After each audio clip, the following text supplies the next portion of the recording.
Do you ever think a haircut would actually change your life, Sam? Dude, it's crazy to think about. Kind of changed my life too, because look at this apartment.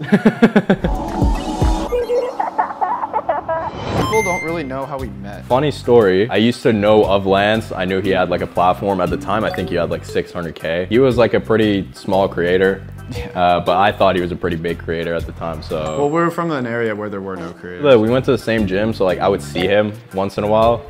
And one of my buddies at the time, he did some recording for you, right? Yeah. I told him, I was like, dude, I really need a haircut bad. Every time I go to any barber, they just absolutely botch my shit. It was bad, but I got blessed with the opportunity to receive a cut. Did we record the first one? Yo, we kiss on cam right now. Yeah, we did 100%. We recorded the first one. That's why you invited me for a second cut like a week after. So we did the first video and he posted it on his channel. I wasn't posting at the time. I wasn't even on social media. And he posted it and it did really well. Like our first video together got like, I think it was like a mil or two. Yeah. But then we had a streak later on, which we'll get to, where it was just like crazy. He just continued making videos. I think I got cut like 4 or 5 times, 5, 6 times maybe, before I actually started my own thing. I didn't have any videos on my account. I had like random gym compilations. Basically just off of that, I generated from like 200 followers to 60K followers. And basically I had 60K followers to do whatever I wanted with. So I decided to make self-improvement content. The barber homie, he put me on looks maxing content. And then Dylan was also constantly on calls with me and him. And he was like, you gotta get on this social media. It's actually a pretty good lesson for you guys to learn. Always listen to your friends and do it exactly what they say.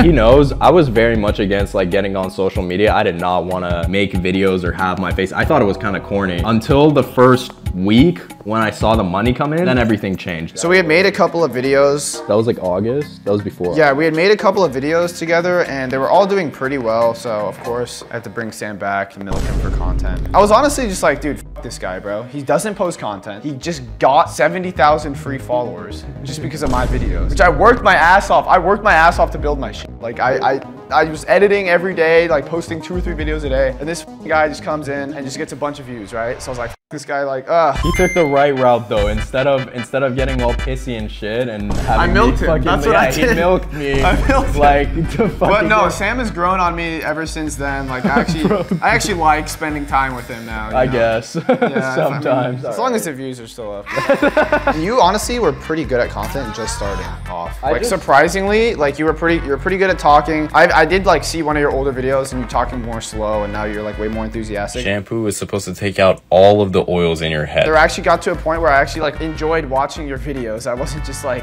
you know, like fuck this guy. Like you actually like, you took the opportunity that you had and you actually made something out of it. Lance is the type of guy, make some hot chocolate, marshmallows, go sit in his bed, get under the covers, wiggle his feet and watch some Sam Zia TikToks, bro. What has been your biggest challenge? Being an influencer is really hard, guys. I need to wake up and pick up my phone and record a video. Do the views ever get to you? Not really. I figured out that the TikTok algorithm is just like that.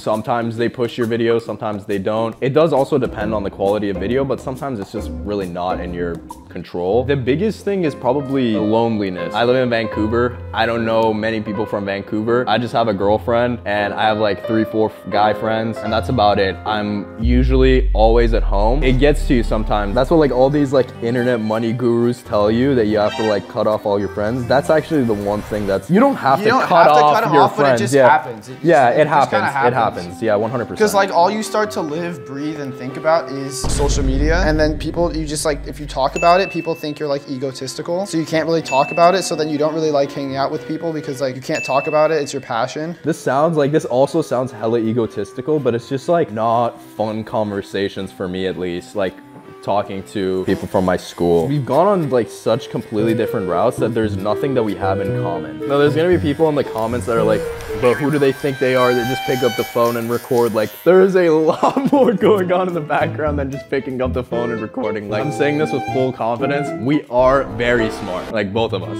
We are pretty smart. That's why like we're in this position. There are influencers. No, there's a reason, okay, now we're kind of going on a tangent, but there's a reason that everyone can't do it. Syndrome from The Incredibles. If everyone is a superhero, no one will be. There's a reason that not everybody is an influencer. Exactly. I hate the word influencer. I'm a content creator. I have no influence. I do have influence, but I'm not an influencer, bro. You stupid. That's one thing I hate. People are like, I just want to be an influencer when I grow up. I just want to make videos, man. That's another thing. Like a lot of influencers, like they have a shit ton of followers and you see them all the time, but they're just not smart about it. They're genuinely You have no idea how many of these influencers are actually broke as shit. Dude, it is so bad. When I was a kid, I was like, I think I was 13, 14. There were two groups. You either looked up to Jake Paul or you looked up to Logan Paul, or you're fucking Matthias. You looked up to Rice Gum. Rice Gum's diss tracks were peak life. The one with Alyssa Violet.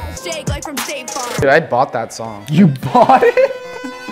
Bro, because I got on Spotify hella late. I deadass was just buying songs on Apple Music. Anyway, so we would like look up to these kids, right? Now I'm looking back, Logan Paul was like me when I was a kid. You know, I don't have that kind of influence on YouTube, but like I have the same amount of followers basically as when I used to watch him on TikTok. I used to love that merch, bro. Whenever they were drop shipped fucking. Dude, the drop shipped Maverick hoodies, bro. Like 14-year-old me would give up a liver to have a Maverick hoodie, bro. You remember that one guy who would do like the kissing things? Oh, dude, the kissing pranks, bro. Yeah. And like kissing girls at Walmart and shit. Fuck Pornhub, bro. Dude, that was my shit before.